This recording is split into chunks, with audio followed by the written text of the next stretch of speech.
சாய் பக்தர்களுக்கு என் அன்பு வணக்கங்கள். ஓம் சாய்ராம்.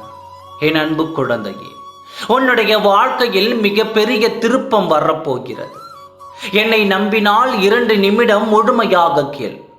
வாழ்க்கையில் இன்னும் எத்தனை நாட்கள் மெழுகுவர்த்தியாய் இருக்கப் போகின்றாய்? மற்றவர்களுக்காக மட்டுமே நீ கரிக்கின்றாய். உன் வழிகள் உனக்கு பெரிதில்லையா? நீ உன்னை அந்த நிலைக்கு ஆக்கியவரிடம் மீண்டும் அதே போல பேசி பழகுகிறாயே. அவர்கள் உன்னை காயப்படுத்தினாலும் அவர்களுக்காக பாவப்படுகிறாய். உன் அன்பு அவ்வளவு வலிமை வாய்ந்தது என்பதை அவர்கள் உணரவில்லையே. உண்மையை உணர்ந்தால் நிச்சயம் அலட்சியப்படுத்தி இருக்க மாட்டார்கள். அடிமேல் அடிபட்டு இன்று உன் மனது தாங்கும் சக்தியை இழந்து நிற்கிறது.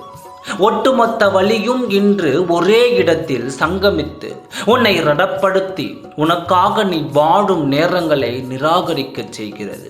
கவலை கொள்ளாதே, அதை சரி செய்யத்தான் நான் உனக்காக வந்துள்ளேன். உன் தன்மை என்றும் மாறாது. நீயாக நிம்மதியான சூழ்நிலையில் வாழ வைப்பேன். இது என் சத்திய வாக்கு. என் குழந்தையின் வாக்கை காப்பாற்ற நான் நிச்சயம் வருவேன்.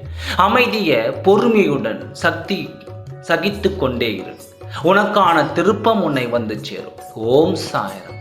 நன்றி, வணக்கம்.